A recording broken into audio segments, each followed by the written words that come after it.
Warning. May I have your attention?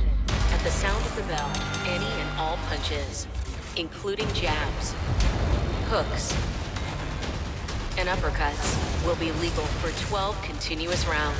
What a flurry by Garcia! Danny Garcia is back to purge the welterweight division.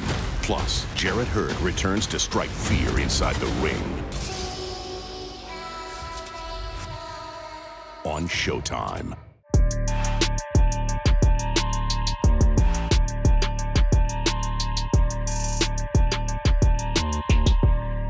Welcome back. Episode 13, All the Smoke. My brethren. Is it 13? Oh, that was a wet one. That was a wet one? Because I got braids, so I'll be patting them and little grease shit. Shit look good, though. Thank you, appreciate it. Hey, 13. And I'm excited, man. We got Steph Curry here, man. The chef. Appreciate you, bro. Thank you Brody, for your time. Reach over here. For sure. I've been seeing you walking these LA beaches, and I think Warriors fans might get nervous. I seen that boy posting pictures on the sunset with his wife. If I'm a Warrior fan, I'm like, oh, shit, he's in LA. You know what time it is, though. I get a little vacation. How's the hand feeling, man? It's all right. It's a little different. I ain't had this one before. But surgery, a little rehab, another surgery, some more rehab. But everything should be back to 100% and pretty soon. I'm just chilling. What I tell people is they don't understand is even though the season's kind of ugly right now, you guys are resting, and you haven't had no rest in 5 years. Yeah. The run you guys have been on. You deal with your reality as it comes, right? So, like, Game 3 when I was, before I got hurt, everything was about how we just like make the playoffs and put together the young squad and all that. After coming off a crazy, you was a part of it, crazy 5-6 year run. So now that I got hurt, it just changed your perspective. Like, how do I come back stronger? Look at next year and figure out how we gonna get back to where we're supposed to be. Move forward. We'll touch on that a little bit later, but you need rest, dog. You need rest, dog. Point blank. It was a blessing in disguise in my mind. Yeah. Coming from a mid-major, did you ever think that Steph Curry would change the face of basketball the way it's played? What you think? Could you ever dream of it? You know what I mean? I mean, you dreamed of it. Right. We all dreamed of playing in the league and doing amazing stuff, but I never dreamed of changing the game. That's what I'm saying. I said playing in the league. I dreamed of playing in the league. Yeah. Playing the way that I know how to play the game. When I was at Davidson, man, I was 6'1", 160 pounds when I got there. And I found a coach that believed in me and gave me an opportunity to, just go out and hoop and learn through my mistakes. I had 13 turnovers my first game at Davidson. And he didn't say nothing. He said, just keep hooping, next play mentality, all that type of stuff. So I took that confidence through my college career into the league, and though I was still scrawny when I showed up back in 2009 playing Nelly ball, like I knew what I was capable of, and I just put the work in. I think 4 years later, when I started hitting all them threes and like pushing the record book in that respect, and like changing my range and just seeing the court a little different, that's when I knew this could be how I could cement myself in the league. And nobody was really like using it as a weapon like the way that I thought I could. And it's a confidence thing though. Like you put the work in, but it's a confidence thing. And now you got little kids in high school and middle school and younger just jacking up threes, and parents and coaches getting for real. I coached Curry. I coached the kid. It was crazy because we had a tournament this past weekend, and my boys, they've been around. Like we get out there early, and Isaiah's shooting from behind the 3-point line before he even dribbles or anything. I'm like, bro, what are you doing? He's like, Dad, I'm just getting warm. I'm like, you don't want to start close? He's like, no, I'm good. I was like, oh. You gotta listen to the whole story, right? Because like that's my pops taught me the way to work on your game. Like start in the paint, get your confidence, see how it goes, work your way out. Like I learned that from a young age, and so now everybody sees the finished result and they want that. And it's like the process is just lost. Yeah. And so hopefully they understand that. I mean, everybody can figure it out. It just takes some time. So not very many people, like I said, you've changed the face of the game coming from a mid-major. There hasn't been too many guys that have been able to do that. C.J. McCollum, Dame, Morant. Tell me what that was like. Was coming from you, so you weren't really highly recruited. You weren't at a top college, but we started seeing you come on the scene when you face these big schools. And to be able to take that mid-major game and really translate it and play it in the NBA is a huge credit to how hard you had to work. Yeah, I think, like you said, coming from a mid-major, it's about who you get to play against and like that competition. Obviously, our conference, we played in the Southern Conference. I bet you couldn't name 2 other schools in that conference. Like that's part of the journey. But we, Coach McKillop, who's still there, is like are you still coaching there? 30th-ish year.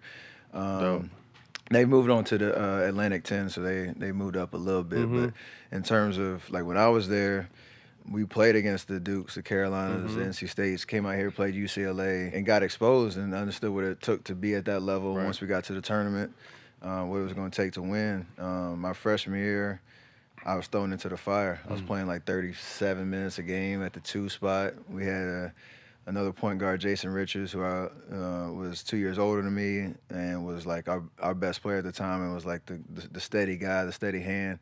I got to learn from him.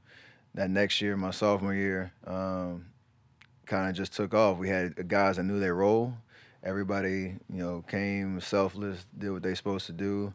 We were 2-6 in the first 8 games and playing those teams I was talking about. And we took that, learned from it, put it in our back pocket, got to the tournament, and then we started beating everybody. And so it's just a confidence that you got to know that you can play with the best. It's not you get labeled that mid-major. Right.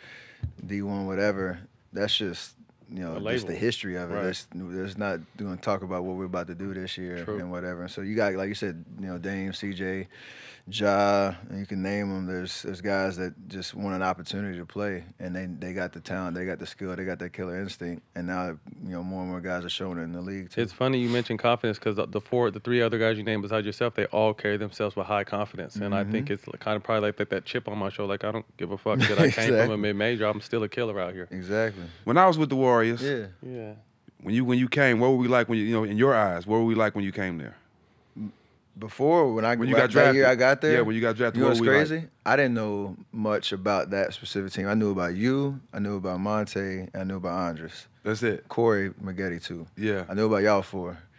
I forgot Corey was there. Corey was there. So I knew about y'all 4. I watched, was it 2 years before, all you and Matt, and We Believe situation. Run, I knew how, that pride around, if you said that word, those 2 words together, people would just be like, especially in Oakland. Beaming, right? So I knew about that, but I kind of, when I got drafted, it's kind of funny thinking back. I wanted to go to New York, and thought I was going to New York. I was in the draft in the green room, get to the 8 spot. New York could get me. And I got the call from Larry Riley, all right, we're gonna pick you in the 7 spot. Was it dry?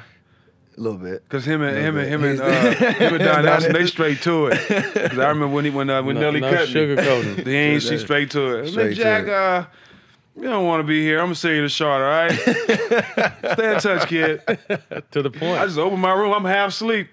That's all I get? That's it. No, I knew, it was coming off of, a restructure where We Believe was a lot, and then the guys were going elsewhere and playing. So, I knew we weren't going to be that good, but I got to work my way into the starting lineup and all that, and as a rookie, it's kind of hard when you don't know what you don't know, but you just worried about just hooping and playing and being around guys. The one thing that made me most comfortable is our guy Anthony Morrow, who I grew up in Charlotte with him, and when I got drafted, I knew he was. He had played the previous year, was trying to make his way back onto the team. That made me just hype. I know somebody I grew up with, I used to play with in high school. I followed his journey. Let me get close to him and enjoy this ride and learn, as I went through. But I was kind of upset with you, though, because why you couldn't pull me to the side and tell me this was going to be the outcome? I was going to say, because I heard Jack talk about... Why you couldn't pull me OG, don't get traded. I got something in store for you. Give me some time. You're going to be seeing this a lot. They're going to be making songs about me and all kind of shit. Just stay calm. Yeah. I wish you could have pulled me to the side, I heard bro. Jack tell that story because, he's like, I left. He's like, I just didn't know Steph was going to be Steph. So was Jack like an asshole back then? Because Jack was an asshole if he didn't really know you and fuck with you. Jack was an asshole, but he when you with him, he rock with you. He's gonna ride with you. There's no question. I think I had that. But he's still an asshole, but yeah. But you need that, right? Yeah. You need that. That was funny to me because I heard him tell the story. He's like, man, I wish I would have known Steph was gonna be Steph. Oh, I would my have just goodness. I would have chilled. So my favorite, my favorite stack story. It's probably 2 weeks before you got traded, and we were on a road trip in Indiana, and we went. It was 7 of us went to I think it was a steakhouse right down the street from the hotel. The day before, somebody had started like rumblings about like your trade rumors and this and that, and you were unhappy, and like people in the locker room were unhappy, and like media taking over doing what they do. And I remember sitting at the dinner table, and you called up this reporter and cussed him out so bad for writing some truthful article. And I'm sitting there like, this how we do. Okay, this how we do it. What the NBA's like, right? We didn't have a show then. So I didn't have an outlet. Dude. I couldn't control the narrative, so I had to call the motherfucker, man. Hey, Steph's like, this how the NBA works? If you don't like I have to cuss like that at one point too? I was crying. But that just told me when he know what he know and he's passionate about something, he gonna let you know. So that was one of my favorite memories, man. That's classic. What was playing with Monte like? Man, it was exciting. I think the hard part of how people kind of see us was first thing they talk about with me and him is what he said at training camp my rookie year. Like, yeah, y'all can play together. 2 young guards can't play together, and this and that. And that was kind of how our relationship, started. But the way that his talent and just the way that he had that mindset, like no matter what was going on with the team, like give me the ball, I'm about to get y'all a bucket. And we know. And he did. And he did that. We know. He was unbelievable, and I think Monte doesn't get enough credit in terms of just his journey, coming from high school, and y'all know him when he was like young. And I got the vet version, but you got the seasoned Monte. Yeah, he had a lot thrown on him as a young guy from a leadership perspective, with this team that didn't really have an identity. They had expectations of what y'all left, with the We Believe team and all that. And nobody's perfect. I'm not perfect in the sense of like anything, but when he called me my second year, and I was playing terrible for like 2 weeks straight, and he called me after practice one day and just kind of gave me some good words of encouragement. And like you don't have to do that. Nobody has to do that, man. Especially with to people trying to have y'all in competition. Right, like there's a threat between both of us and this and that and the storylines and all that. Like he didn't care. It was just about like how can we hoop and get better together and get to know each other. And he called me out the blue. That's what's up. And was like, yo, just let me know, like you feeling pressure, you dealing with expectations, I'm doing the same stuff. Like, and we couldn't be further different from our journeys to get to the league, but that was a good connection. Thread, so right. like that's why I love Monte for shout out that. Monte. And good dude. And that's why I wanted to rep. I think I repped with the jerseys last year. I wore it to Oracle. Like I had to make sure they knew how much I appreciated him for sure. Yes, sir. Young Tony. Mississippi Bullet, right? Yeah. Mississippi Bullet. Tell me what it was like building with Clay and then Draymond coming along, because you guys are kind of like the core, the three amigos of what started it and how you guys were homegrown through the draft. I mean, it's a different story than like today's league, right? But it was wild to think when they traded Monte after during Clay's rookie year, and that was kind of the sign that we were moving into the future. And Draymond comes in, second round pick, the steal of the draft. Did you know him before that? No, I didn't know Draymond. Okay. Untamed Gorilla, he came out just biting, just hungry, dog. But I don't know if y'all remember. So like Clay's second year, Draymond's rookie year, we were playing against Denver in the first round of playoffs, and David Lee, one of our guys, he gets hurt in the first game, and it was like the perfect opportunity for Draymond to showcase just what he's about as a winner, right? Like his Michigan State, journey. Obviously, shout out to him, just got his jersey retired. Shout out Draymond for that, for sure. It was always that line, like Draymond's a guy that nothing's gonna show up in the stat sheet, but he gonna make winning plays, and it's gonna show he gonna pass the eye test every single time. And for a rookie to step in like that with that confidence and your first playoff experience and make a difference, as a vet goes down, like the rest was history after that. And we just took that experience. Obviously, Clay, he's just so one of a kind, man. Yeah. Like low maintenance, low key, cool, can blend in with anybody. Knows his role, is competitive as hell, and he can shoot. Like he has the whole package in terms of just how he's helped us win championships, and I know he's gonna come back strong after this ACL situation. But for us to be the young guys at one point, now you're the oldest player on the team, right? I'm the oldest player on the team. What are you, 32? Draymond's, I'll be 32 in a couple months. Draymond, Clay, we got, you know, hopefully a good 3-4 year window to go back at it together. Like, it's crazy to think about for sure. That's dope. Are you and Clay the best shooting combo ever? I know you don't like For to talk sure. about it. Yeah, For I sure, love it. goddamn, you better say that. That's I've good. been mad if He you didn't said something hesitate. else. I'd wait until the show like, bro, next time somebody asks you a question, you better, fuck yeah, we are. I love it. Yeah, I believe it. Everybody better believe it. For sure. Mark Jackson said that that same year. Early. Actually. Yeah, early. He was an early champion of it. But yeah, I mean, there's that thing. We still got more to accomplish. I got a lot to do, yeah. But definitely. But I've seen, you know, playing, getting a chance to play with you guys in the 17th season and always competing against you. When I see you guys in practice and how hard you shoot and in the workouts you go through, and you guys really don't miss. Like, you guys are real life shooters. I tell when people, like, when I say, like, that shot was lucky Steph took, I was like, nah, Steph's practiced that shot every single day after practice. Like, tell me what that's, like you said, you mentioned it earlier, like, people only see the finished three-point mad range process, but some of the workouts you and KD were doing, and then Clay was on his court doing his thing, like, it was some of the most unbelievable shit I've ever seen. When you're around greatness like that, it just continues to motivate you and encourage you, because you don't want to be the dude that's not continuing to getting better. And so, like, we all push each other, whether we talked about it or not. It's just like a presence thing. Like, when KD walks on the court, when I walk on the court, Clay walks on the court, Draymond with, you know, with his mindset and his passion, like, it's just contagious, and everybody kind of just wants to one-up the ante a little bit. And so, like you said it with Clay, we don't even shoot together really that often. We're on the same court. Obviously goals, but we you always, can feel it. You can feel the energy and looking at each other. Yeah. No, I seen you guys because like I went there and I was someone who always just shot after practice. But there's a whole line to fucking shoot after practice and go and stay. Like everyone, Andre had his court, Dre had his court, you and KD had a court, Clay had a court. But it was amazing because even though you guys were in your own rhythm and motion, I can sense that you're kind of still. You know what I mean? Like you said, you want to improve and you want to look, okay, well, shit, Clay just rolled off this many. I want to make, you know what I mean? So it was dope to just sit back and see.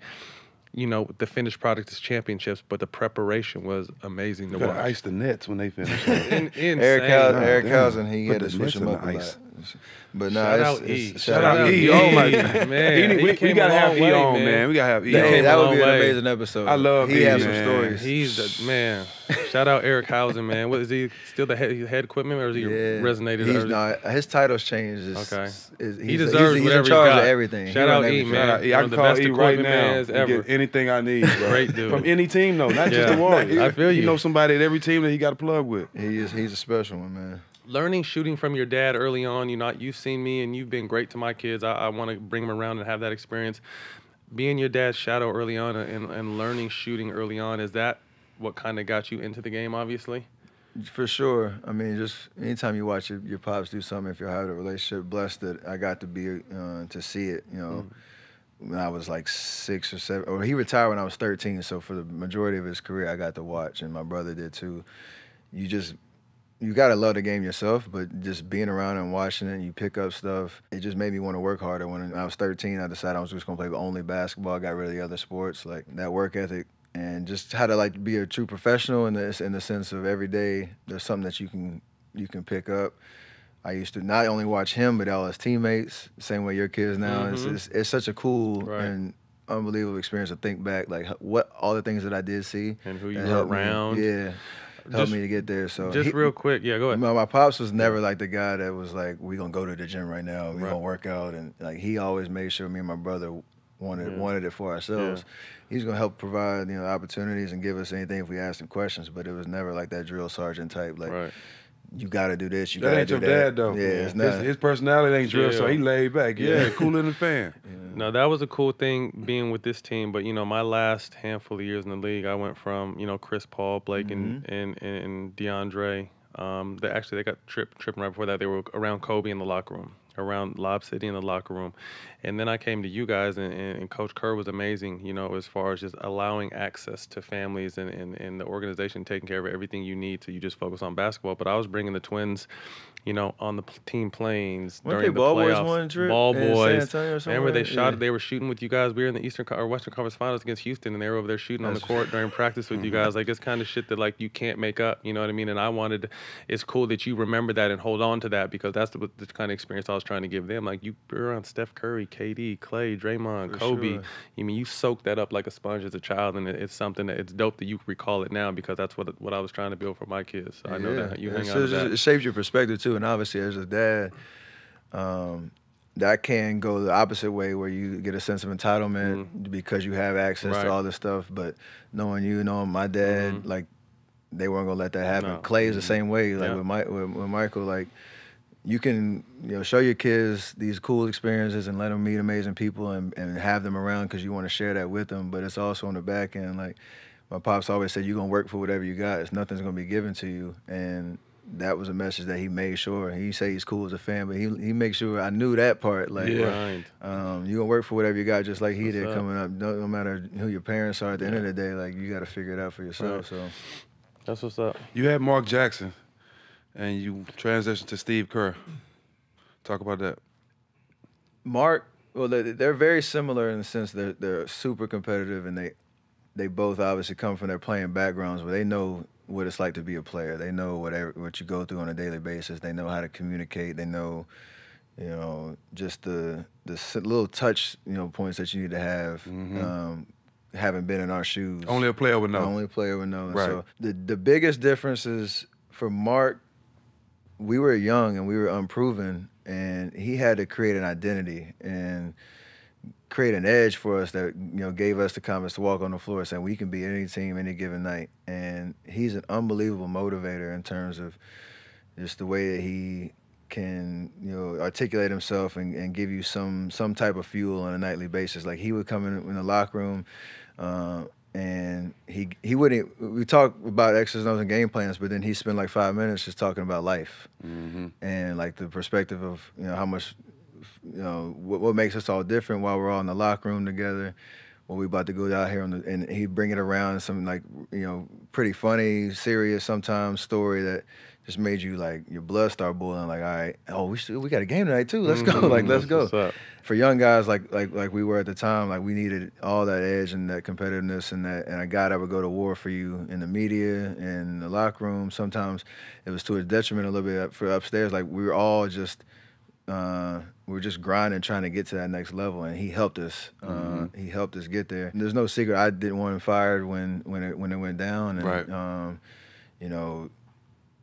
With Bob Myers and Joe Lake and Peter Guber, they wanted to make a decision, and they brought in Steve. And my whole point was, like, if you fire Coach Jackson, you just got to get the next hire right, because we're in a position now where we can take that next right here. But you can't mess it up. And obviously they got it right. Coach Kerr is he's special, man. Like, he's wise, just in terms of how to manage people. Yeah. Right? Like, that's a big thing in the league. No matter if it's the first guy or the 15th guy, you got to be able to be honest, be able to set expectations, and figure out ways to get the best out of guys. And I think anybody that would play for him would tell you, you always know, like, where you're at. Like, you always know. If you get a couple of DMPs, he's gonna tell you why. He's gonna keep you engaged. He's not just gonna walk by you and not say nothing. And we've had experiences like that across the board. And I think that's the biggest thing for long-term success. Like, who your best players are. You know that they're gonna go out and do what they need to do every night. But the role players and the guys that are gonna help you throughout the regular season and have those spot moments during the playoffs, that's gonna make a difference. Like, they got to be engaged all year long, and it starts in the summertime, the training camp, and all the way through. And coach is the best at just being able to paint a picture of how you're going to help this team and it being real. Like, you feel that care factor that he brings. And it's been an amazing journey. He's obviously had the best 5-year run of a coach in history. He's a great motivator, too. I won a championship with him when I was with the Spurs, and I remember I used to come out the game a lot, when Pop used to pull me for making the mistakes. And I remember in the finals, I didn't start Game 6 off well at all, and Pop kept pulling me. But he kept coming to me like, you gonna make some big shots. I guarantee you. And he kept telling me that. And, you know, I guess. Coach Kerwood? Steve or Kerr. Steve Kerwood? And I wasn't, you know, I was in a funk, so I really wasn't hearing him. I ended up making 3 big threes in the championship game to win the championship. So he's one of them guys that he's so educated, so smart about the game that he can see shit that you don't even see. 100%. And the cool thing about it, too, is he's had every seat in yes, and one at every seat. Right? Like, exactly. So you're talking about like Chicago to San Antonio winning championships to being the GM of the Phoenix Suns and seeing what it's like to really manage a roster. And then you go, he's an analyst where he gets to just see the game and talk to people and just be connected in the league. Then he's a head coach and it's like he's got it. So this year is actually interesting because we obviously have a young team and trying to figure it out, and it's testing him in different ways that over the last 5 years he hasn't been tested. And I mean, he's handling it, man. It's obviously our record is not great, but all the young guys, when you ask them like how do you like Coach Kerr, like and you hear what they have to say about him and how they make him feel, like amidst the struggles that they're going through, it's that says a lot. He don't have a problem with the flower either, I don't think. No, he's someone that enjoys I think he enjoys the. Well, I remember when I was playing, he had the spine stuff, right? Yeah. So I remember that's when he was kind of dabbling in the CBD space because it was sad. I remember because I was hurt in the playoffs too.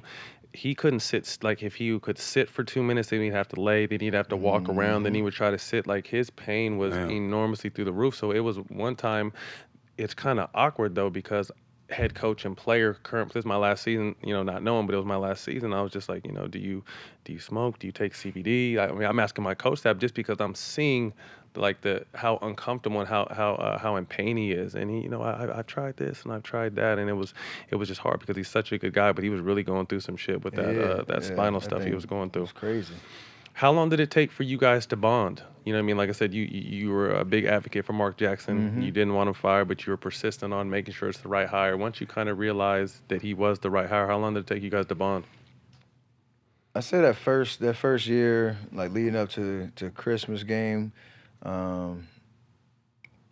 that's probably the point where I got comfortable understanding, how I was going to help or how I was going to take advantage of the system that he put in place because it was drastically different than Coach Jackson. So we always laughed. He, talk about ball movement, player movement, just making the right open pass, keep the ball moving. Something's gonna lead to a good shot at some point. And we had certain like reads and calls, very similar to the Spurs system. Yep.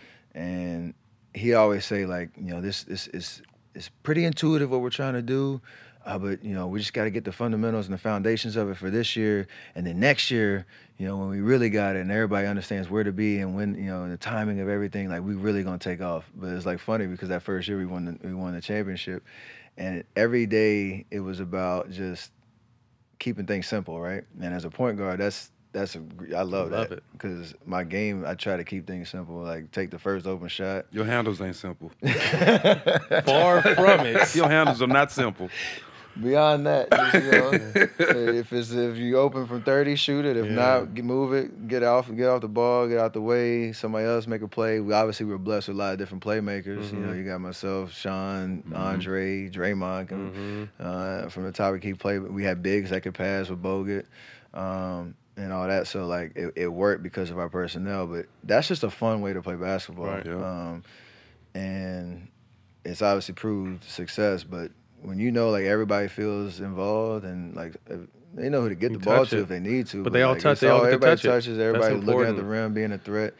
Don't nobody know who about to shoot. Right. And that's what makes you so dangerous. Yeah. Because everyone is one. Because I caught both ends of you guys. Obviously, kind of, we were, I wouldn't even say big brother, but kind of, you were the Lob City team was kind of your battle and your barometer from the time we beat you guys until you guys win the championship next year. So we saw the Mark Jackson building that foundation, and I'll be like, oh, these young motherfuckers about to be nice. And Draymond, because I remember we had CP, and he was the guy, and Draymond was like, fuck that, I'm taking Steph Curry every single night. And he was doing some fucked up shit to our team, like stepping on Chris's shoe, making him fall and hitting jumpers. Yeah, I saw that. He stepped on his shoe. And then the one time in Golden State where you went in between the whole team at the free throw, came out and turnaround shot, and then when Kerr was like, and he made it, it was probably one of the most unbelievable shots. You dribbled around, down, free throw line, back, turn around, fade, three-pointer, like, all kinds of crazy dribbling in between now. Just like, This dude's a man. Like, Dude, you that was can't do nothing with time, him. though. That was a dope that, series. That series was so much energy. But that's when we knew, like, I knew being a basketball mind, I was like, these motherfuckers got next, and it's going to be next for a minute. And it was amazing. Like I said, we were still competitive and wanted to kick your guys' asses, but we can see what you guys are building and how special you guys were. That last year, I mean, that series, I think, was when all the Sterling shit happened. That was the Sterling shit that happened. It was kind of crazy, like, you talk about two teams that, to be honest, they hated each other. And there's a lot of animosity and history and all that. Get into a 7-game series, then you got all the other NBA drama going on, and we're like having conversations in the back, like, hey, all right, if they don't make the race, like, what we gonna do? We gonna protest? We gonna, walk off the court? Like, what you'd have done if they would have decided not to play? We had conversations, like, if they would have done the wrong thing in terms of not kicking them out the league and having a lifetime ban or whatever. There was talks about us going to jump ball. Let the jump ball, we all shake hands and just walk off the floor. That would have been so hard. Part of me, I ain't gonna. That would have been so dope. Part of me, that would have been crazy. We should have did it anyway. when you think about his place in history and what it would have been, right? That shit would have been dope as hell. That would have been awesome. Man. But that was a crazy series. That definitely, like, when we lost and we were sitting there watching it on the next round, but it definitely helped us. But I think too, and I can say this because I think people know, like, it was a perfect sign of we had the most talent in the NBA. They were a young team that had a ton of talent too, but what set them aside is they really fucked with each other, and their chemistry made them better than us. Even though at the time we were older, bigger, stronger, we had more talent, we should have probably won a finals. Like, you could tell this team was up and coming, but they put, from the outside looking in, once I got there and I saw the whole situation with KD and how you guys really put your game, your egos, everything to the side, but from the outside looking in early on, I'm like, these guys just want to win. They don't care who scores, what's going on. Like, they're just out here playing basketball, laughing, jumping, and having a good time, and those are scary teams. That's part of our DNA, man, and I think that's why it worked, because if you have that much talent and you stress out about whatever, like somebody else's success, or if you getting yours and all that, like, you gotta set that foundation early before it gets out of hand, and that's why we accomplished what we did, man. Winning the championship is always good. You got a couple of them motherfuckers. 3? That's crazy. Is it the favorite one? The first one for sure. First one's the favorite. Just why? Because you don't know what it takes to get there until you actually accomplish it, and it's just a whole nother level of freedom after that. Like, you got one. Yeah. Like, we can get greedy now. But the stress of trying to get that one is that first. Like, even that's a stressful time. Like, even, I mean, you playing Bron, and obviously they had injuries and whatnot, but just like the grind, 82 games. You gotta be locked in every night. Plus 16. Plus 16 wins. We took us 21 or 22, whatever it was, to get there. And you know how intense in playoff games are, man. Each round. It's like, it's so hard to put into words, but when you finally hit a horn sound, we in Cleveland, like, celebrating, chains was off. Like, all right, who knows what's about to happen from here. You know it was dope when they went back and played next year? He said he smelled that. You said that? He said it. Oh, yeah. He said it. Locker room still smell like champagne. Zeph got a little bit of asshole shit talking in him, but he just covers it up with the good image. But that shit was slick as fuck. Like, that shit still smelled like shit. I was like, oh, he's an asshole. That shit was funny as a motherfucker, boy. That was dope. You had 3 championships. The 2 losses. Yeah. One of the, like, how close you were to possibly winning 4 or 5 without injury last season. Like, tell me what that's like. I just love being in that conversation, man. Every year, if you're in the finals, like, as crazy as it sounds, not many people get that experience. Some all-time greats never played in the finals or never won. So, like, there's a sense of gratitude for that. Obviously, as a competitor, it sucks when you lose. Like, everybody knows that. 16 was hard. 16 was just an up and down crazy, playoff run. Obviously 7-3-9. Then we get into the playoffs. I get hurt, miss like 3 weeks of the playoffs. Come back. We get to Western Conference Finals. We're down 3-1. Like, people think our season's over with. Come back. Yeah. So we were on both sides of a 3-1 situation. And then in the finals, obviously, I think the wheels just fell off.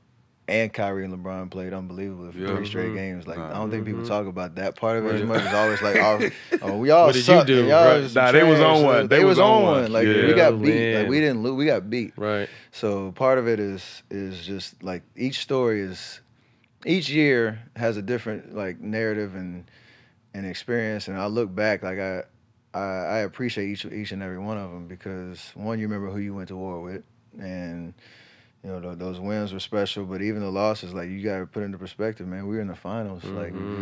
Bam, bam, bam, bam, bam. You lost to two great players too. Yeah, and it was a fight. Like I think at the end of the day, when we all, you know, hosting our own podcast down like, and I look across the room and I see Bron and Kyrie and Kawhi and Kyle Lowry, like I'm be like, yo, that was fun as hell, bro. Like, that's crazy, right? Like y'all beat us. It was fun. That was mad Let fun. that stay away as long as possible. And enjoy this shit because it goes by like this. You touched on it real quick, and I think what gets lost in the shuffle is that 73-9 season. Like, what was that like, knowing that you guys were some Xbox shit? Crazy. Like, you know what I mean? Like the season you wake up, you 73-9. And throughout, you hear Pippen talking a little bit, and former Bulls talking, and they're not going to be able to do it. And you guys went 73-9, and but then you hear, oh, well, they didn't win the champ. Like, you know, I think what gets lost is you guys lost 9 games in one. That's incredible. That's unbelievable, though. What was that? What was the regular season? And that drained you guys. People don't understand. That's a mental drain too. That's not just a physical drain. What's that mental drain so like? I think it started in the summer.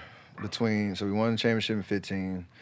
All season happens, and all we hear all year is we got lucky, right? That's literally all we hear. Cleveland was hurt, Mike Conley was hurt, like whatever the narrative was, and we don't care. We won a championship, right? So all we want to do coming in next year is like, you know, let them know who validate, right? We start off 24-0. So like that part of it alone was like sick. That was I forgot about that part. Yeah, that part was the craziest thing in the world, just because we had OD confidence, we had chemistry, like you said, and like the chains was off. We were just like, let's just go win every single game, and you know, to go 24-0, like the intensity of that to start a season it was worth it, but it was a lot, and you know, just the chase down the stretch. Every game was like the finals, and we would have been celebrating right there. That'd have been enough for us. Champagne, 24-0, let's go, baby. Short term goals. You know, and everybody's like, do we regret going after 73 wins because we may have flamed out in the finals? No, like that was an amazing accomplishment. We knew we could do that and go, you know, win another ring, and we were right there, obviously. So it is bittersweet. You look at the banner and it says 73-9, most wins in the league, and it does remind you of the finals. But everybody thought 72-9 was untouchable. And we got it. So I mean, that's the beauty of the league. Like, it just keeps getting better and better. So we'll see.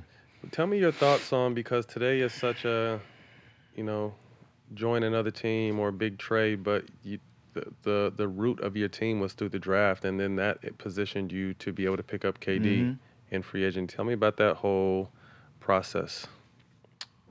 I mean, I'm not the best one to ask because I've been with the same team for 11 years, but it's like the landscape is different, right? There's a lot more player movement, player freedom, and that's a great thing to have where, you know, you can control your own destiny in a sense. Like, there's been plenty of teams that have thought that, you know, their big 2, big 3 was going to get it done, but it didn't happen. Right. And you got to take a shot at it. You got to go after. Every year is precious. We all know that. And so I love the I guess you call it the suspense of it. Like every summer, like, all right, how drastic is the league? Differently is the league gonna look next year? And this summer was crazy. And it's gonna get even crazier as we go through. So there is something pure about, like you said, me, Clay, Draymond, setting the tone and building an identity for a team that then made it make sense for KD to be, you know, be in a situation where he wants to join. Like it's like he knows what we're about, and he could take us to another level. And so to be able to build that the way we did and have the memories that we do, and then now be on the other side of it and say, okay, keep that same identity, that same, you know, championship mentality. Let's go for another window. Playing against teams that's going to be shuffling and doing a lot of, you know, changing throughout the summer. So it's fun to watch. I know for NBA fans, it's going to be amazing. It's a year round. That's what continues to make the business grow. But hopefully I can. You know, I don't want to move nowhere. So hopefully you don't have to worry about that. The Bay is good, man. Yeah. The Bay is good. I love the beach is down here. It is nice, but the Bay is good. It's different. Tell me what it was like when it finally happened. When you guys signed KD, was there a back and forth talk? Did you know? Were you a part of it? Like, tell me what it was like when you landed him. Yeah, we went out there to the Hamptons, and we met with him. And part of it was, again, kind of what I just said, like, we knew who we were as a unit and knew what kind of person he was, and obviously his skill set is unmatched, and so it makes sense. Let's go get this dude.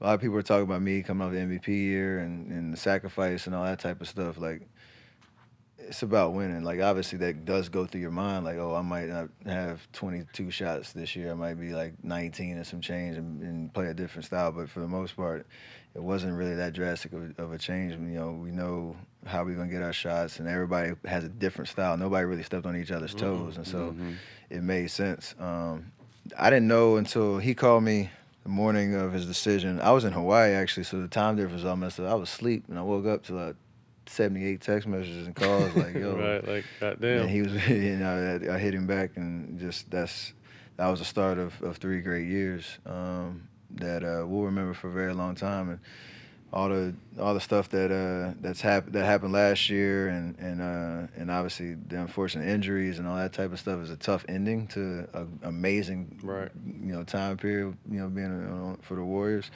But man, we got 2 ships, almost got 3. Right. Like, it's a hell of a run. Tell me what it was like, because like I said, you guys had your identity and knew who you were as a ball club and knew each other like the back of your hand. Tell me what kind of sacrifice it took from, you know, like you said, you were coming off you had the unanimous MVP the previous year, right? First time in history. Clay is being Clay. Draymond's a fucking dog. So tell me what it was like when you get someone of his caliber, and then how everyone, it seemed, I wasn't there at the beginning, I got a taste of it, but it's seamless from the beginning. Like, everyone checked their egos and checked, you know, the most important thing was winning. Yeah, the egos were checked for sure. I say that, but at the end of the day, we all got to keep our egos. Yeah, right. That's what makes you. We makes us who we are. If we all have our best version of ourselves, like yeah, we can't. Selfless maybe is the better word. That's a good. Yeah, I like that. So that was known from the jump. On the court, like X's and O's and just the style, I said it wasn't a big adjustment for me, but I had to make the biggest adjustment in terms of, you know, Draymond was such an amazing playmaker, and we had an offense where we could get him the ball, and guys were just moving around, setting screens for each other. Somebody's going to get open, and he was going to make the pass. K can play in that style. He can also just get the ball anywhere he wants to, and one-on-one, and good luck stopping him. Clay, same thing. All he needs is this much daylight, and he's not even good. that much. Yeah, it's true. He's so good moving out the ball. All he needs is a touch, and it's going up. My pick and roll stuff, which was kind of the bread and butter of, you know, the 2 years prior and MVP years and all that, wasn't that many opportunities, because that was like the 4th option in terms of, you know, us getting a good shot, because we were all threats on the floor. So that first like 2-3 months was just a subtle adjustment in terms of, for me, just knowing, you know, when I was gonna be able to dominate in certain stretches of the game, and like how we could balance all of that. And once we figured that out, we had a good run. K got hurt, actually, I think like February. That's when I came. Which is a crazy story, because 2 guys got jerseys for like a half That was day. crazy, right? People don't even know that. Yeah, that was crazy. Thankfully, we got the right guy, and we went on a little run when you came. K was out, and that helped everybody understand, like, this system's gonna work. K is gonna come back healthy. We're gonna hit the ground running for the playoffs, and we went 16-1 in the playoffs and won. So, just a collection of guys that just wanted to hoop and play basketball at the highest level and didn't care how it was gonna get done. We were gonna make it happen, and we did. Like I said, I was blessed to be able to come in and watch you guys and be a part of that. But what I saw from the outside looking in is when I got a chance to be on the inside, and then after I was on the outside again, did you guys ever feel, actually speak for yourself, it always seemed like the media tried to make it KD and the Warriors. Did you guys feel that? Definitely felt that, and that was, I mean, anytime you have greatness, they're gonna try to break it down. One way to try to find split it. some way to just get their foot in the door. So yeah, it was always like the drafted guys plus, you know, the hired assassin KD. Oh, unfair, whatever. It was never this. It was always the Warriors and KD. I mean, as unfortunate as that narrative is, it couldn't have been further from the truth of how you guys felt. And right. So like, that's the hard part when you're at the top, like. It's a daily reminder. You have to come in with the right perspective, because if one person slips or one rumor narrative cements itself in your head, like we were on spotlight all the time, man. Like I don't think people appreciate that part of it. Like our lives are on spotlight every single day. Well, it's crazy too because when I came in, like you said, we went on a cool little run, and like not because of me, it was just because of what that team was. That. Right. I mean, you obvious. Fuck. Obvious. Is what I was trying to say. Is a pig pussy pork? That came out wrong. So is a pig pussy pork? What your record had was nothing to do with it. Fuck out of here. Though, right? It was the record was good though. What I meant to say was way to not contribute in the playoffs. I didn't do shit. That's why I don't even count that championship ring. We'll get into that later. But I appreciate the free ride.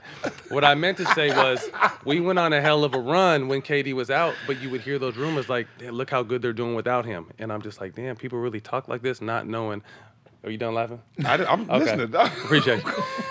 People not knowing like how good he is, but like they say, they'll see the team doing what they're doing and you know staying on that consistent pace, and you start hearing like, oh well, they don't even need. And I'm just like, it's damn, so that's stupid, insane. bro. Like, do you not realize how motherfucking good this guy is? It's silly, dog.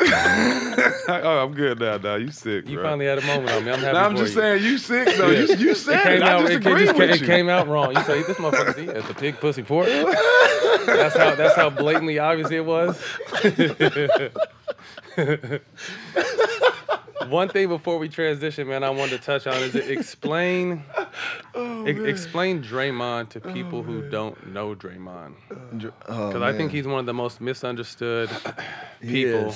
Got a good heart, but sometimes it comes off the wrong way, and sometimes it's problemful, sometimes it's what's needed.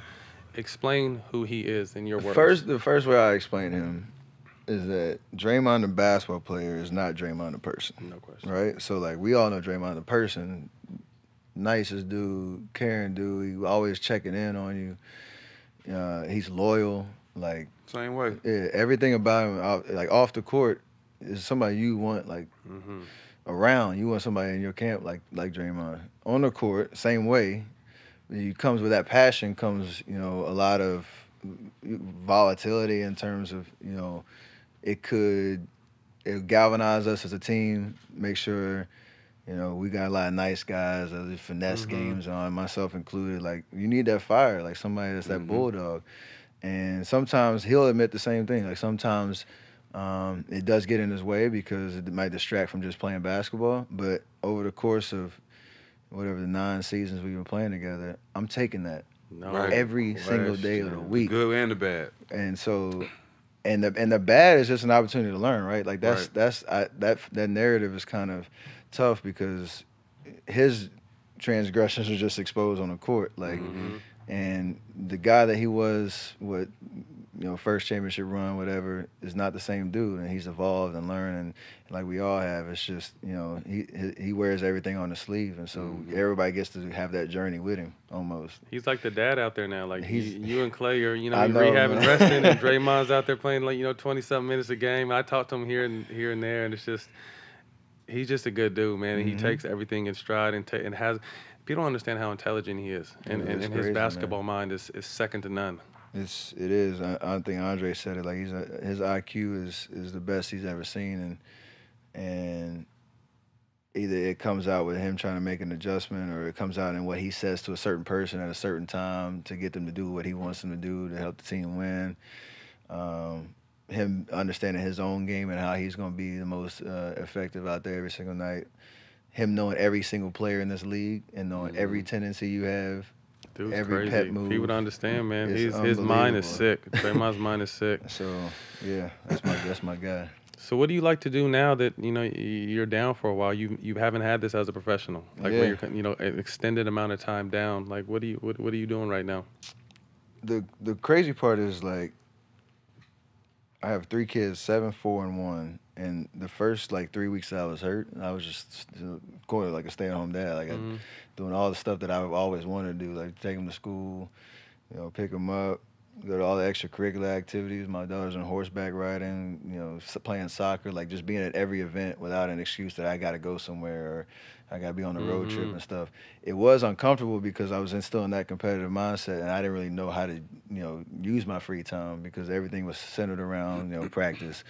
Or pre-practice routines, practice, post-practice recovery, and get ready for game days and travel and all that type of stuff. So when all that's taken away, it's kind of an uncomfortable, reality for a little bit. But now, knowing I still got months to get back and get healthy, trying to lean into stuff I got off the court a little bit. Obviously, as a teammate, I haven't been at the games because I've been down here, with surgery and rehab. But you still got to be, present and leader and help these guys, develop, because this is going to help set us up for years to come. But in terms of balancing the stuff that I have on and off the court, it's another opportunity to just kind of get your mind right and personally just get a perspective on, what's important. And for me, like, I got a lot of cool opportunities off the court, man. Like doing some stuff on the production side down here with my company Unanimous, who's doing stuff with Sony. Y'all know I love to play golf, and there's a lot of opportunities in the golf business that hopefully I can influence and inspire. Can you talk about some of the stuff you're doing, because you're doing some amazing stuff that I think you got highlighted, but people don't understand what you're doing. Can you explain what you're doing at the colleges and stuff? Yeah, so like in the golf space, I've been playing since I was 10, and it's a predominantly white male dominant sport, and it's expensive to play, and it's really hard to get in, and so trying to grow the game to underrepresented communities where there's a lot of talent. They just need the opportunity to be able to get out there and understand what how to play and gets that support so that they can compete. And so, because that provides so many opportunities in this day and age. And so, part of that was like Howard University had a Division I golf team like way back, and they lost funding. There's a lot of HBCUs that have a golf program, but Howard didn't. And so part of my aim to grow the game and get some exposure around it was to try to bring the Division I golf program back. And so I sponsored the team that's going to start next year. It's going to be the Division I golf program. We're going to have 2 scholarship golfers, both 2 men, 2 women, to start the first team. And hopefully be able to set up an endowment over the next 6 years where that's going to be something that's going to be around forever. So it's exciting, man, because, I think not many people know how great of a game it is, but 2, just how many opportunities you can have. You can go to school and play golf and get an education, especially like a place like Howard. Like, that says the rest of your life, and you can use golf just like we use basketball as a vehicle to do it. So it's pretty cool. Your dad said once that if you didn't play basketball, you probably could have went pro in golf. He said that. I kind of believe it because of how hard I work at basketball. Like, if I wasn't playing, I would put that same thing. But I always hesitate to say it because I respect those professionals. I've seen them play, and it's just another level, man. And for me to just go out and wild out and say, I could be a professional golfer. Like, I wish somebody would say I could be a professional NBA player and bust you. No, you couldn't. Right. So, but I think, like I said, I was playing for a long time. I love the game. I'm a golf junkie, golf nerd. It's kind of, I'm kind of obsessed. That's what's up. Just being on the sideline, watching, I know it sucks. I mean, we all been hurt. We've all been on the sideline, not been able to play. But watching your team go through what they're going through right now and not being out there to lead, what is that like? Like, is that frustrating? It's a little uncomfortable and frustrating. Cause, like when you're in the fight and in that in the run that we are, it's hard to separate yourself and really be okay with this might not be our year. Like, that's a really hard thing to accept. But it's all a part. Like, history in NBA, like, nobody's had a run like we've had. Right. And if you look like the Spurs teams of the past, like, they never won back-to-back. Right. But they had a 17-year run where they were just dominant, and they were able to figure it out over time and put different pieces together with their core. And that's kind of like what we have an opportunity to do now going into, next year and beyond. So, yeah, that's the best way. It's still kind of new. I wouldn't say it's comfortable yet, but there is an understanding of just where we are, balancing these last 5 years and what's to come. But then you got pluses on the team. Pascal Baller, it's good to see him do his thing. Man. He can play, man. He's athletic too. He's that dude, like, just the confidence because of just how hard he works, but you can't teach that. Right. You can't. You gotta be born with it. You gotta be born with it. You gotta be able to step on the floor and have that presence and demand, I'm here. And he's definitely shown that. Kai Bowman, who is our 2-way player, Damian Lee, our 2-way player. They both have promising futures in the league, and hopefully we can keep him around. You know, a lot of guys that just, like my rookie year, just thrown in the fire, learn on the court. Like, and part of the conversation with those guys is, I think that's we all know that's the much better way to learn, as opposed to most rookies who just get camped on the bench or in the G League and have to learn by watching. Right. I'd rather have this experience, and for them, that's gonna be huge for them down the road. Tell me what it was like. It's kind of a two-part. You on the way leaving Oracle and what that was like, but then the Jersey run you had, kind of representing our old squad. Man, salute. Yeah, that was dope. Man, that was big. As the OG of the team, and like the only one that from 09, and you know, it was my 10th year in the league, and so it was a cool opportunity. I called it 10 in the town. 10 in the town. So I had my Curry Sixes. I had a whole colorway slate that was kind of highlighted stories of my journey throughout, you know, those 10 years and my connection to Oakland and our fan base over there. And it was a cool opportunity to just honor the last 47 years playing in Oracle, because of how much, you know, history there is, how Oakland was ride or die. Fan base is insane. Good, bad, they're nuts. Everything.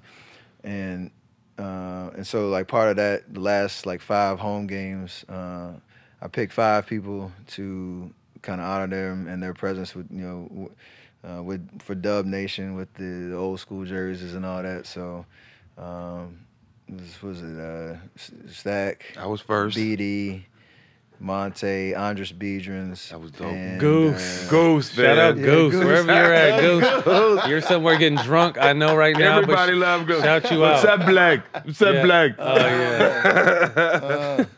Good dude, man. Great dude. Black? But so it was a cool opportunity just to highlight it, man, because everybody knew we were moving to Chase Center, and I mean, whether you liked it or not, it was happening. But We appreciated it, man. That was cool. big. That was man. dope. That was dope. I hit Jack. I was dog. like, "Yo, Steph's wearing your jersey." I couldn't believe I had to post it on my social media. Then I seen Draymond wearing mine. I'm like, these dudes fuck with us. They fuck with us, yeah. Well, it's crazy because we had the Fillmore 5. That's what we was named. 'Cause Fillmore we 5. were in the streets of San Francisco doing shit we shouldn't do while we was playing. I love that. And then you guys were the Hampton 5. You guys were a little more studious, but it was dope because Y'all were way smarter than we were.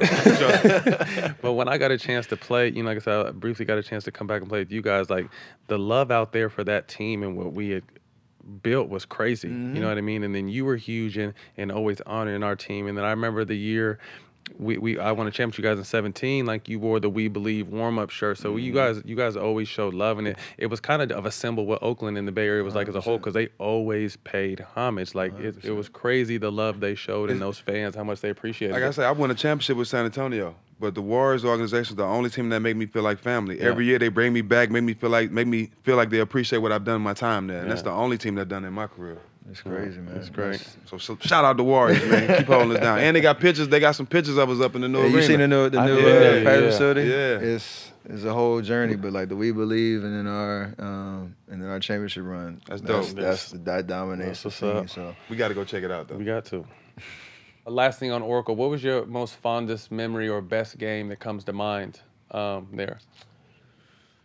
I mean, I think probably 2017 winning the finals there and celebrating with all the fans. Like, we had been waiting a whole year to have that, because we had 2 opportunities to do it the year before and got beat, and then the next year we got it done.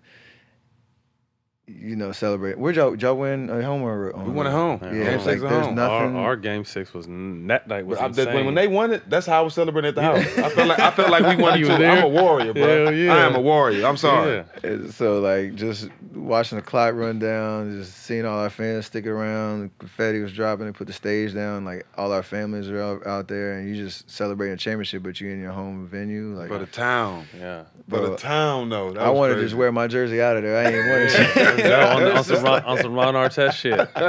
Hey, you couldn't tell my kids they weren't on the team. They were trying to hold Steph's trophy, trying to hold the MVP. Like, they were in the mix of kids. Some people hit me up like, "Yo, your sons are all over ESPN." Like, they were up front. Like, you would have thought they were Steph kids. But like, we gotta salute they you was as a up on dad for getting them both 100%. rings. Like, Oh, yeah, 9 years old. the But first what 9 I'm years saying, old. like, we gotta salute you for that. You know Yeah, what I'm saying? appreciate Dad, it. we gotta give you your props. You know, give you flowers while you still here. I did as much as they did in the playoff run, but I appreciate that. Your sons probably played more than you. That's what I just They said. I probably did. warmed warmed up more than you I did too. as much as the twin. I was hurt though. That was the fucked up part though, because I finally get a chance. Like my whole thing is I took less money to win, and I finally in a situation where I can win, so that I come in because KD gets hurt, you know, play well, and then the game KD comes back, like I almost break my ankle. So I'm thinking, all right, fuck, I gotta hurry up and get this ankle healed. I want to play I'm gonna win a championship.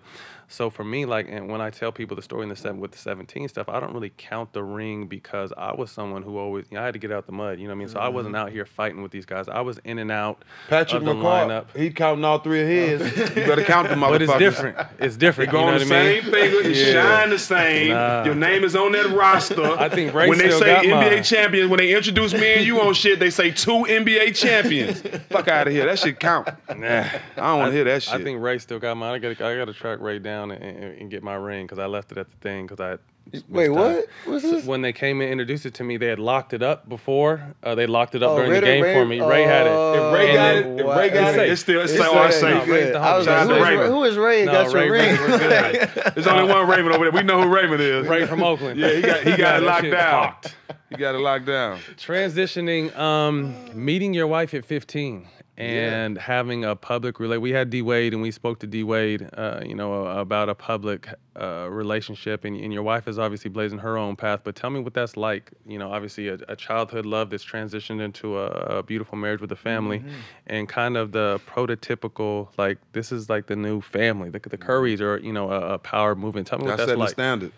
Which is wild to say because I'm just living my life, man. Man, you Like know you saw that. I know. You know you saw it over Instagram. Better get your Aisha Curry. Better get your Aisha Curry. I know you saw that all over Instagram. I know they had to feel I was good. like, I got me one, but like, You got the one. You got the one. but it's weird. It's wild because like I was talking about as my dad, my mom, how they raised us. Her parents the same. Like there's always perspective, right? And I grew up in the NBA, but I was just a kid, man, and I had a really cool childhood experience. Like 15, I meet Aisha. We aren't dating in high school, but you know, we talk a little bit. And fast forward 4 years, I'm out in LA at the ESPYs because we just made our tournament run, and it's just me and my dad flying from Charlotte. I'd never been to LA before. Out here for the ESPYs, and I was like, I remember Aisha.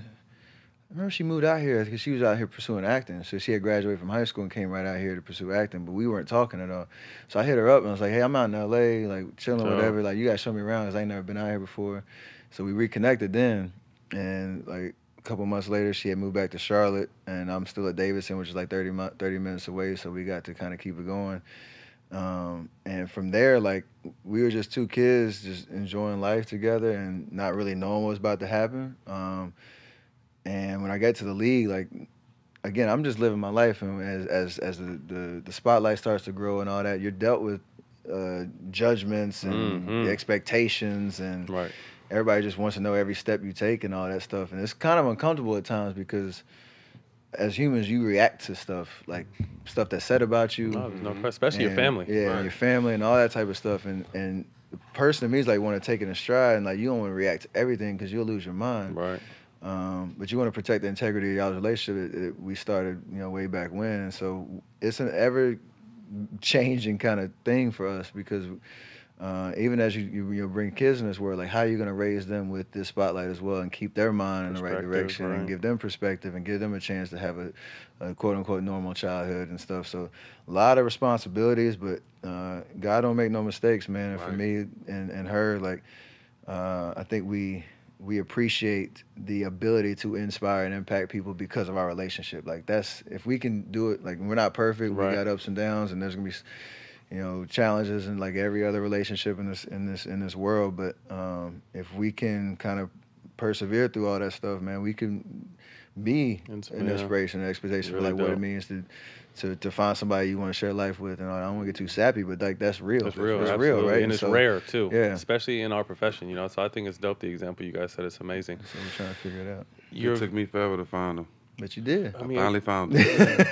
8 kids hey, later. Tammy. Hey, Tammy. 7 kids later. Yeah. You're still a good dude, though. Thanks. We don't judge you. Love you.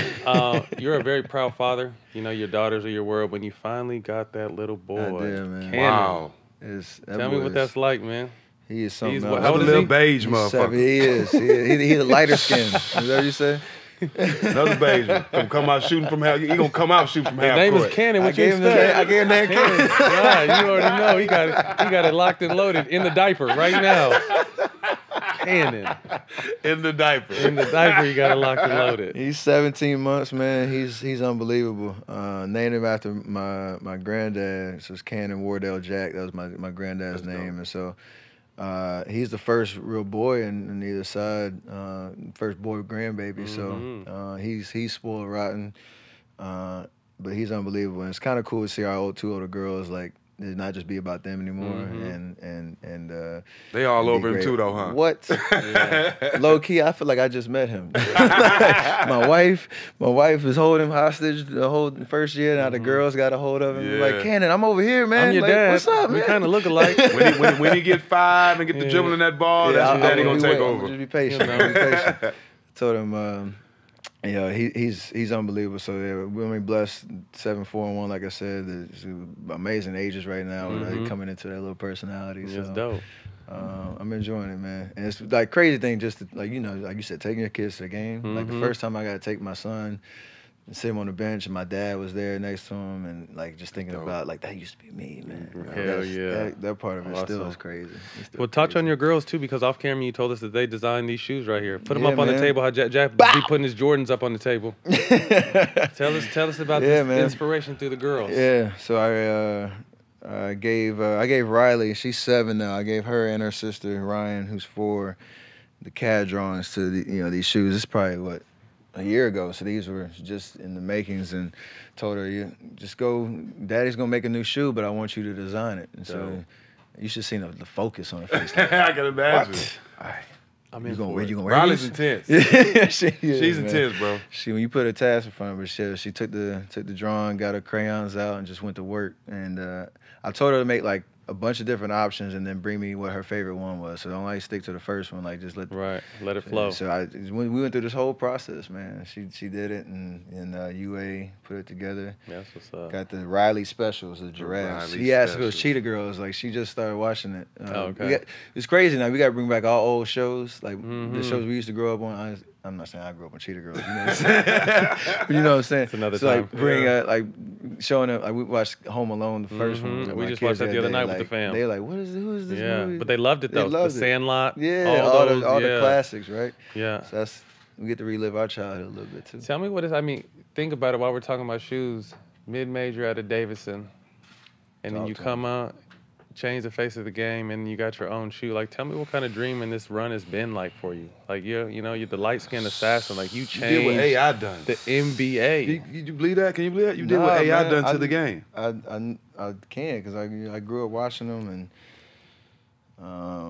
like I remember the first pair of signature shoes I had some Shocks. Like besides the Jordans, I had some Shocks, and that was the ones I used to rock in the games all the time in high school. And like thinking about being in a position where I'm my 7th going on 8th shoe, and representing a brand like UA and a team and changing the game, like all that type of stuff. It's just crazy because I don't think you ever have time to like stop. I don't know if I should. Like you don't have time to stop and just think about it all, put it in perspective, because you're still on that chase. You're in the moment. It's crazy, man. The coolest part is like when you walking down the street somewhere and you see somebody rocking your kicks, and like I just want to know like the why, like why you connect with it, or why you want to rock them. Like I know they hopefully they make you shoot better, but it's like that part of people connecting to your story and want to rock your gear. Right. That's crazy. I heard I was listening to y'all's podcast the other day. You can get like 2 pair of these for that. I heard. Come on with them. We was talking about the shoes. I said you might get probably 2, 3 pair of good stuff. I was talking shit. That let you know Steph was listening, Hey, bro. the fan. That We let you know Steph appreciate was you, bro. That's a good one. But that's a funny story. I remember I've been talking about the Twins so much because they really fuck with you. But I remember when I was playing for the Clippers, and it was career day, and one twin came You out with told my me, jersey, and you one sent me a twin came out picture. with Steph's jersey. He's like, "Dad, I'm sorry," and people are like, "Oh, he doesn't like." I was like, "I can't be made like Steph. What the fuck? I mean, Right. come on, man, it's Steph." You know what I mean? So I think it's dope to be able to, like I said, what you mean to this next generation is really, man. Like I said, we talk about the game you changed, but like I coach the next generation, and you're the guy. You know what I mean? Like I said, it's handling and learning how to shoot, you know, man. So it's really hats off to really what you've been able to accomplish up to this point, although the story's still, you know, plenty more to write. You've been able to do a lot in this space, man, and we appreciate you as... AI said, they asked AI his top 5 players of all time. He said your name.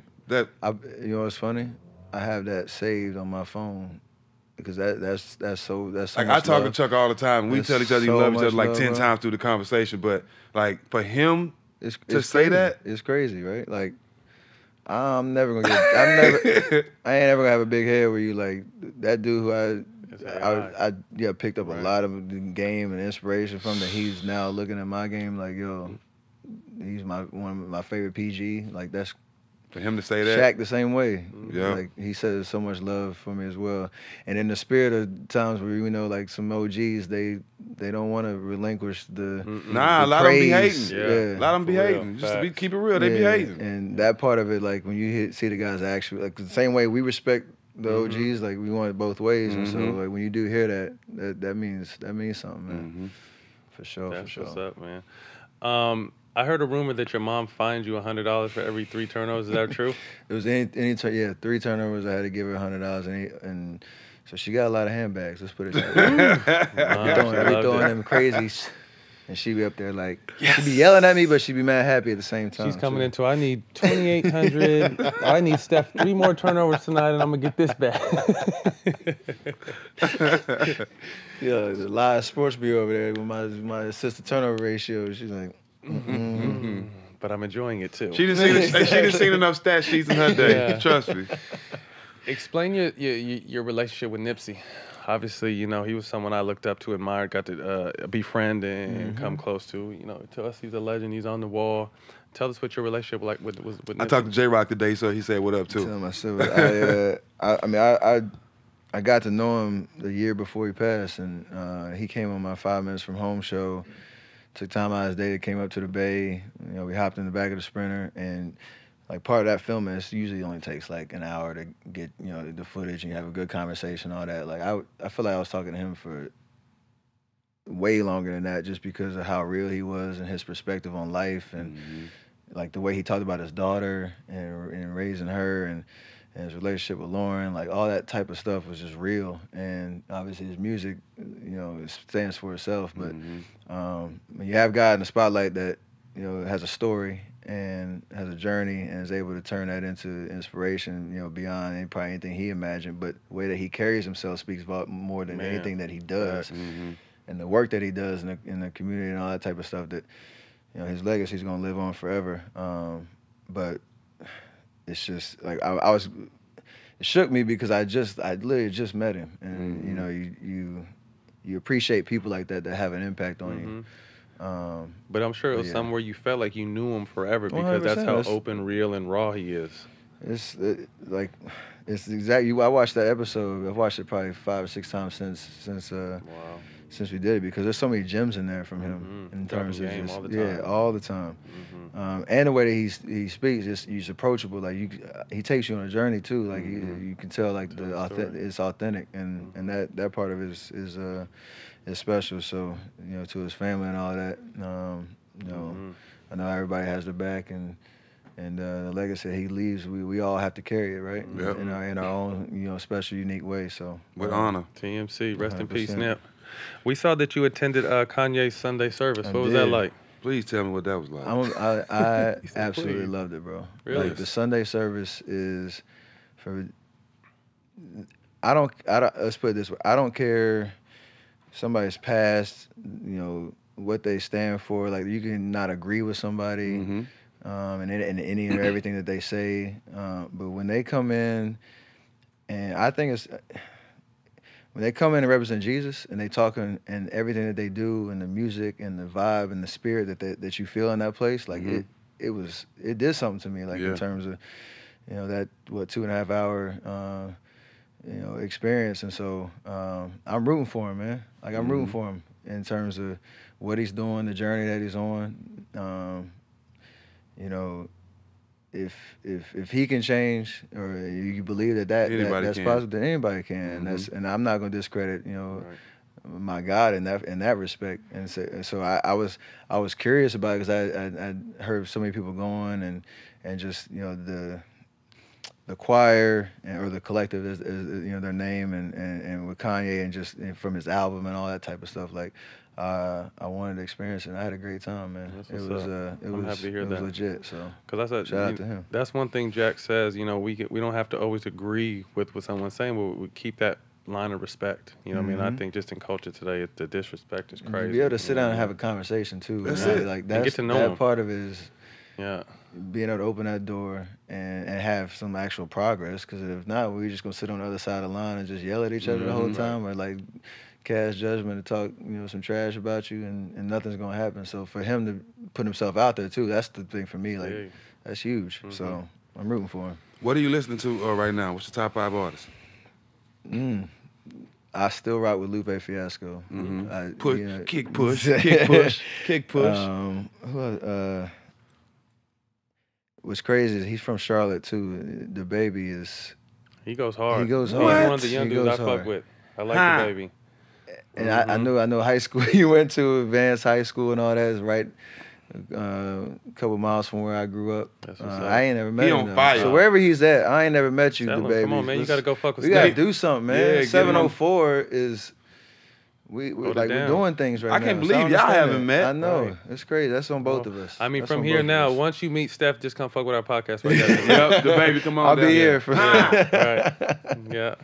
But and then I got Christian artists. I do listen to obviously the baby and all that. There's this dude named Tarn Wells.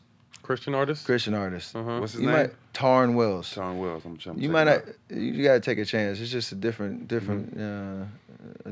I listen So to a lot of gospel, so I'll check it out. It's a little new age. He got some flavor I know though. you got a friendship with Drake. What's that like?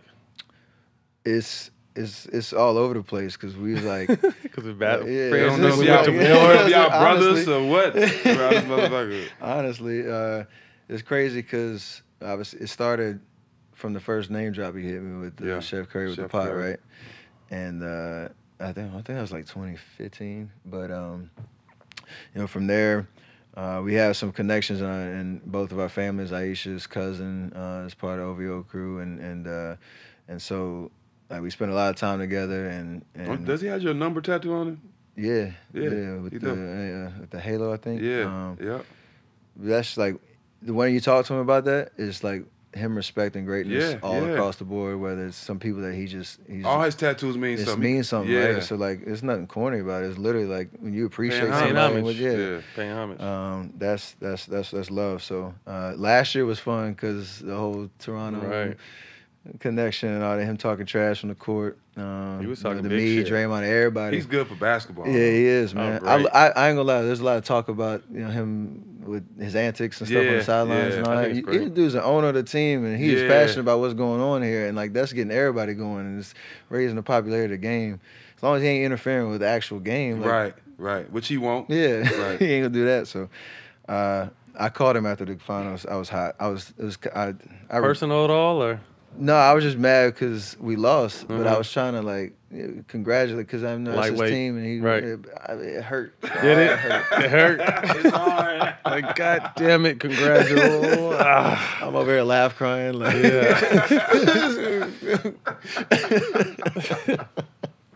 But it was fun though. Oh, man. It was man. fun though. He shows love all the time. So Tell me what it's like when you started hearing, like, being dropped in songs, like with different artists dropping your names in songs. What was that like?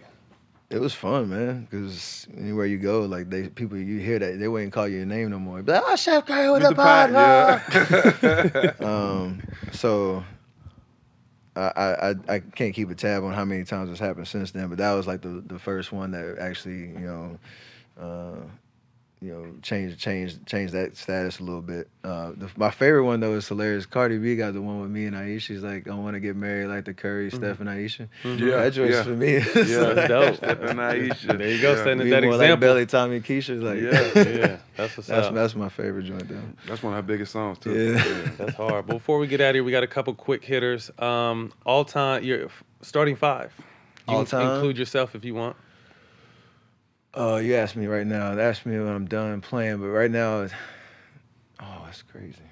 I think I've answered this before. I'm probably gonna have a different starting lineup. So we're gonna go Magic, Michael, Larry.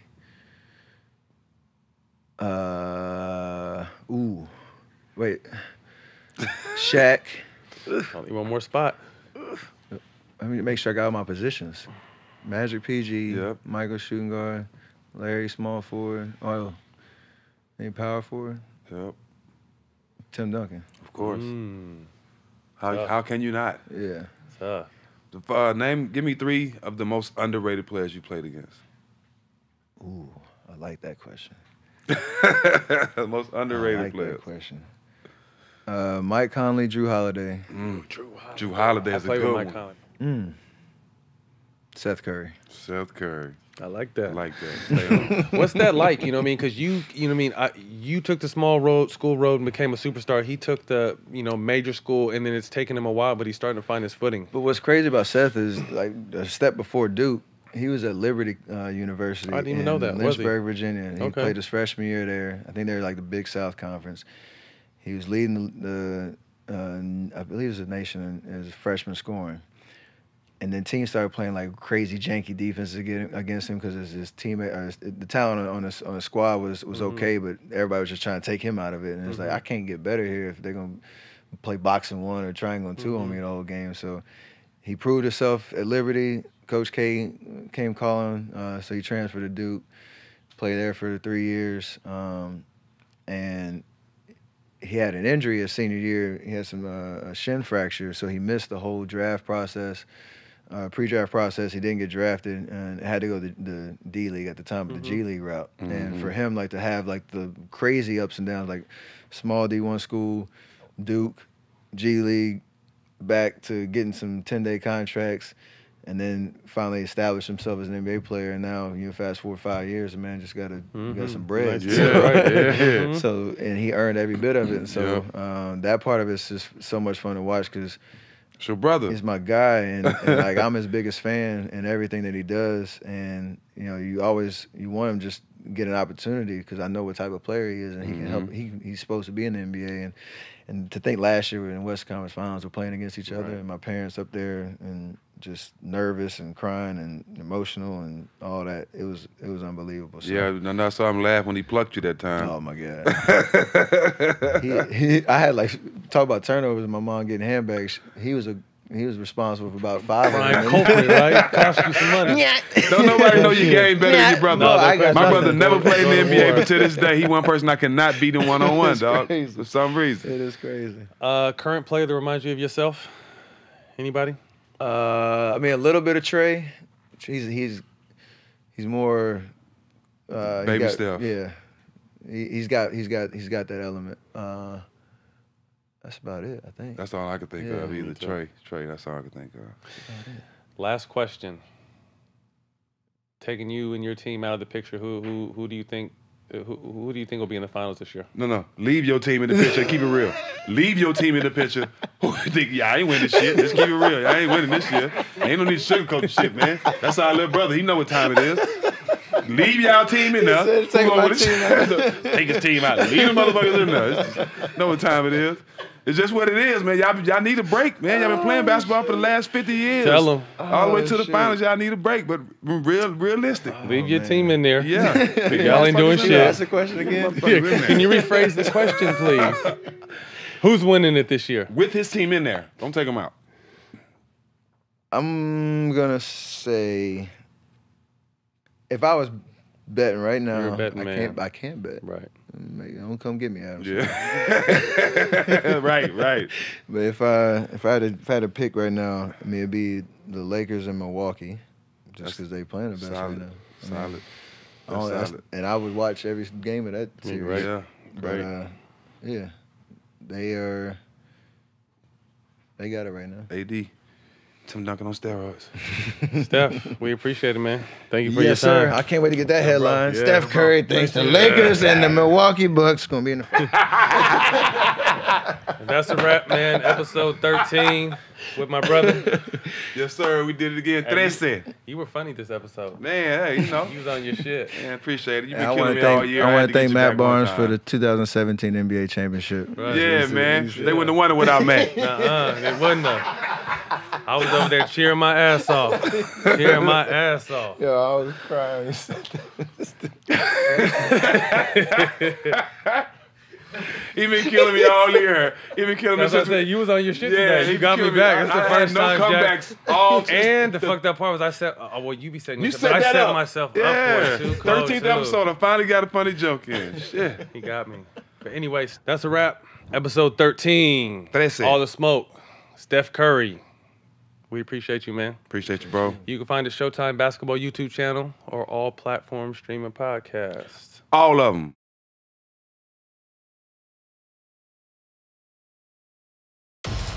Warning. May I have your attention? At the sound of the bell, any and all punches, including jabs, hooks, and uppercuts, will be legal for 12 continuous rounds. What a flurry by Garcia! Danny Garcia is back to purge the welterweight division. Plus, Jarrett Hurd returns to strike fear inside the ring. On Showtime.